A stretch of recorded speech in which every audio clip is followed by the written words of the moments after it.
Welcome to the Loro Piana Giraglia 2024, the 71st running of this event. We wanted to use this opportunity to introduce you to both hosts, Société Nautique de Saint-Tropez and Yacht Club Italiano.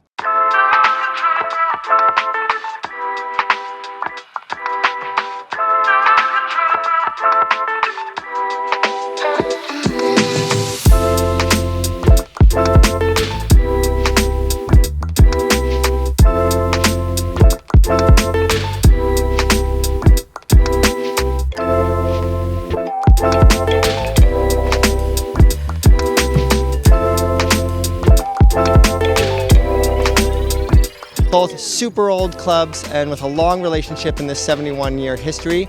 I have Pierre Roinson on my right, and then we have Carlo Cameli from Yacht Club Italiano. So we're going to start with Carlo. Carlo, you explained to me earlier today, in a summary, nice and tight, the relationship and the start of the Giraglia. It's a distance race that goes out around Corsica and Giraglia Rock, and then between these two places. But why did this event start? Well, it started in 1953, if I well recall, 71 years ago. And it was some friends that met in Paris in a bar, and they decided with his predecessor and my predecessors, a couple of predecessors, to do this kind of friendship regatta, really. Friendship regatta. And in the beginning, it used to be the departure from France, arrival in Italy, 1 year, and the following year depart from Italy and arrival in France. So we started in France from Toulon in some times, and also from Lavandou. And in Italy, it normally would have been from Sanremo and then Genoa. So, like this. And why the Rock of Giraglia? I don't really know, but it's the length of the race, which is a medium size, 242 miles, and possibly it was a way to have rounding a rock not far away, and all the big races around the rocks, like the Fastnet and so on. So. And this one is the Rock of Giraglia, which, as you know, is a rock on the tip of Corsica. Fantastic. And we know all these kinds of distance races, ocean races, any sailboat races about relationships. Oftentimes people working together to run races. This is a unique race because it's between two clubs. And let's see, Pierre, when 25 years ago, when this relationship really firmly established again between Saint-Tropez and Genoa, why did the Société Nautique decide to re-engage with this race 25 years ago? It's a long story. I think it's a friendly regatta. A lot of people like Saint-Tropez, and they want that people want to come here for race because it's very popular with Les Voiles de Saint-Tropez and a lot of race, and that's why they like to come here. Absolutely. And, you're both sailors. And I just want to have you guys, just before we go, share one kind of reason why you think this event is special. People come here. I was talking to them. I was talking to Aurélien Ducrot from Cross Call, and he's doing some sponsor fulfillment here, taking his sponsors out. He goes, there's no event like this in the world that has the inshore racing, the offshore racing at these two amazing locations. The hospitality is fantastic. What do you think? There's a lot of other events in the world. What do you think is so special to you about this one? Well, I think it's what you said. It's everything that contributes to the success of this race. Because we are in a fantastic environment. This Gulf and this city. I don't know if you've seen the city from the sea. It's beautiful, and the sea from the shore. So it's great. It's great for spectators. It's great for sailors, and it has become the most iconic race in the Mediterranean, I believe. I say always, you're not a sailor if you haven't raced the Giraglia. So, although maybe it's not the most difficult one, there are some more difficult ones. I don't know, and also historically you have different winds along only 242 miles, but you get no wind, a lot of wind, medium wind, waves, no waves, and in every Sometimes in the same race. no, most of the times in the same race, which is great, and it has become very, very technical. I mean, we were talking about friendship. Yes, in the beginning we're friends, but at the moment, I mean, the racing boats here are just incredible. I mean, I think the best races are here this year.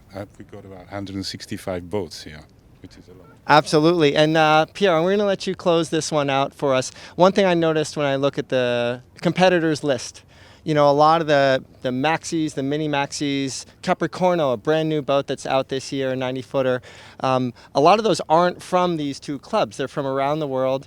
They race these boats around the world. But a lot of the boats from these two clubs are on smaller boats. They're from families.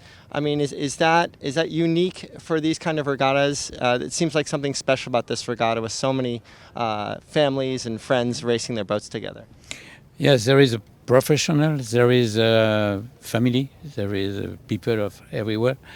And that's very nice because you have completely different boat. You have a big race boat, a new race boat, and you have the family boat. And the pleasure is just to sail together and to be in the village because there is no many place where you have the harbor in the village. That's why they like to come in Saint-Tropez. Absolutely. Well, we're going to end that here. We got Carlo and Pierre from the two host clubs for the Loro Piana Giraglia. We can't wait to see everyone out on the water. This has been fantastic. They're at the lounge. They're at the race headquarters. They're at the crew, the crew quarters. So everything's going to be fantastic this whole week. Thank you so much for joining us. And let's not forget about Loro Piana this year, our new sponsor. I mean, the village that they produce here is something unbelievable. And that's one of the reasons why people want to come here, because of this way of receiving the people that are racing before going out at sea. So, absolutely. It's a new relationship. You know, it's just starting this year, so it's going to be fantastic to watch it grow. Yeah. So. And good luck to Loro Piana because it's not easy for the beginning for us. Great. Well, thanks again for joining us at the Loro Piana Giraglia 2024. We'll see you out on the water.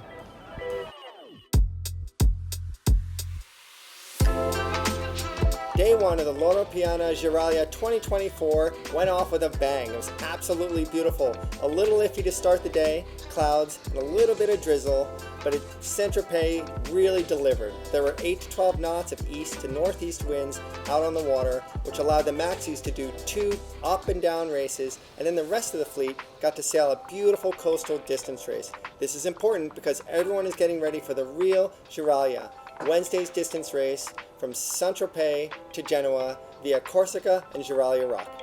Welcome to day one of the Loro Piana Giraglia 2024 here on the French Riviera in beautiful Saint-Tropez. I am with the tactician on Magic Carpet, Jochen Schumann. Welcome, Jochen. Bonjour. Good morning. So what happens here in the first 4 days if we have inshore races? Today for the larger boats, there will be up and down courses as opposed to coastal courses. But really right now we're just focused on getting off the dock. It's a little cloudy as opposed to yesterday's sunshine when everyone was out there with their spinnakers flying, testing everything out. Jochen, on Magic Carpet, first of all, how long have you been with this team? Many years already, I think close to 10 years. Cool. And have you done this race before? Oh yes, this is our home port and our home waters, so we feel quite home here, also on the Bay of Pampelonne, where we're going to sail the up and downs today. Okay, fantastic. Jochen is a multiple Olympic gold medalist, a champion in a lot of different classes of boats. You started in small boats, but right now you're racing large boats, kind of maxi-sized boats. Looking at today, I mean, normally we see some sunshine and a sea breeze like the last couple days. What do you expect for today? Yeah, it looks a bit strange, and there might be a chance of thunderstorm or rain, so we will see, but otherwise it will be another beautiful sailing day in Saint-Tropez. Cool. And you're a tactician. Just tell me a little bit about your team. Is this a mix of friends and family, or is this a fully professional team, or tell me a little bit about it? Yeah, it's a mix of friends mainly. A lot of people with the same team over many years, so we becoming friends automatically. As you mentioned, we all have a history in smaller boats where we learned sailing sailing and have the passion for sailing. So we became professionals in different areas, and now I think we are one of the top teams here. We have strong opposition left and right of us, so it will be another difficult day. Yep. And you said Magic Carpet is one of the older boats in this group, and there's a new boat being built for this team, correct? Yes, the boat is under construction, and maybe next year, same interview, we see a new boat. Fantastic. And then last question, just to let our viewers know about you, people in the race. I mean, obviously you're an Olympic medalist. You've sailed small boats, you sailed fins, you sailed solings, all sorts of small boats. Now you're sailing big boats. Do you get to play around in small boats anymore? I mean, do you get to have fun outside of this stuff? Yes, I do. I still love to sail small boats, especially on the lakes where I'm home in Germany. So there's more lake sailing, and when I come here to the Met, then on the big boats, which is in the end the same type of sailing. Yeah. But you have to orchestrate a much bigger group of people to do exactly what you have to do with a very few people on a small boat. Awesome. Well, and you have to translate what you learn in the small boats to the big boat, right? Exactly. You're trying to take it directly to the big boats. Obviously, a lot more complicated to have this big group of nearly 30 people doing exactly at the time what you need to do to make everything look smooth and just easy. And it's quite complicated on those boats. Cool. But you still have to hike hard, right? Yes, we have to hike as well. Okay. Fantastic. All right. Well, we have a little bit of clouds today, but there should be maybe a little sunshine, maybe. We hope we're going to be able to follow the racing on the water, and then we'll put this all together by the end of the day for the prize giving. So, Jochen, thank you so much. Good luck today. Thank you very much. And we'll see everyone on the water. The race courses on day one were out on the beautiful Mediterranean. IRC and ORC fleets sailed course 3 to the north at the mouth of the Gulf of Saint-Tropez. They had a beautiful and challenging 22-mile coastal race. In IRC 0, Maxi A and B classes sailed 2 up and down races apiece on a course in the Bay of Pampelonne.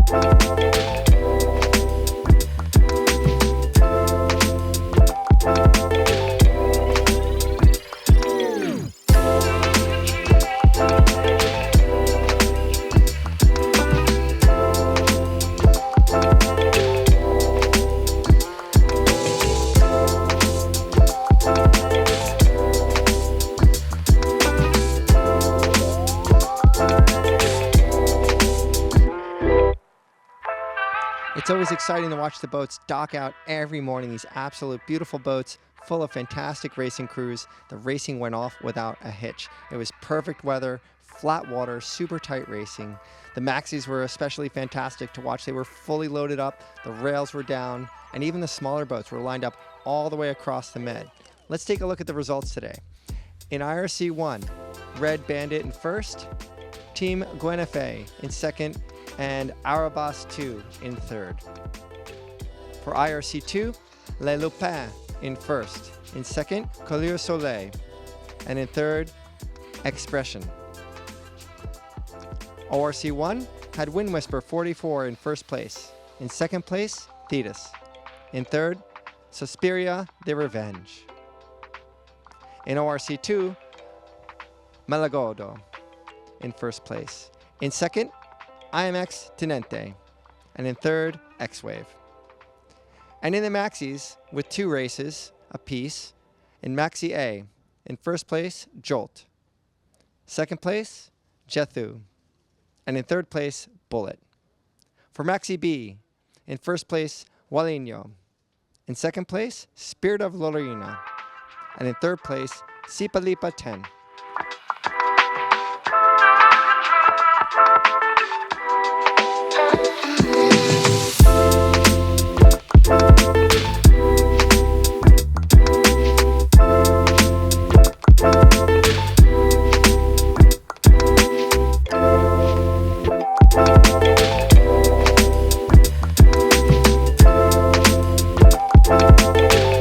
Alex, you are driving today. It's a distance race, a coastal race that takes a tremendous amount of concentration. You are a hydrofoiling sailor as well. You sail the WASP One Design foiling boats, monohulls. I thought when I talked to you before that, you know, sailing such a fast boat, everything comes at you so quickly. Sailing a big keelboat should be easy, right? Not so much? Sailing a keel boat is very different because we have to communicate on board and we have maneuvers that we have to anticipate. We have inertia because WASP is very light. This boat is 11 tons, so we have inertia, teamwork, and much bigger boats around. So it's a lot of pressure, and during the start, when everything is packed, well, you feel the pressure and you feel that it's racing. Awesome. Now, Saint-Tropez, absolutely fabulous, pretty fancy place. Are you and your friends, you have other foiling friends with you? Are you guys having a good time besides just the racing? Yeah, we had an amazing apéro yesterday in the village, which was super cool, and just sailing in front of Saint-Tropez with the traditional French buildings, nice wind, both days training yesterday and today racing, so couldn't be better. Super apéro village, and yeah, we're really happy.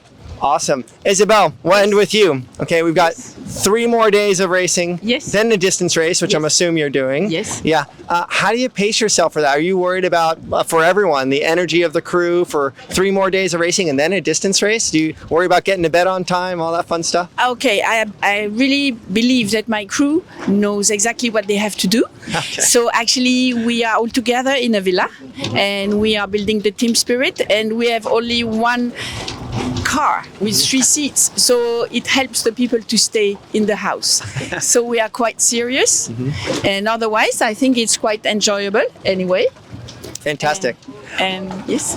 Cool. Well, it sounds like you're designing for success. You guys are improving your maneuvers. It's great to see family sailing together, friends, young sailors here. So tomorrow, another day, we'll do it again, keep improving. And fantastic. For now, we'll go to the crew village and enjoy ourselves with some drinks and a DJ. Sound good? Sounds good. Sounds good. Thank you. Awesome. See you on the water.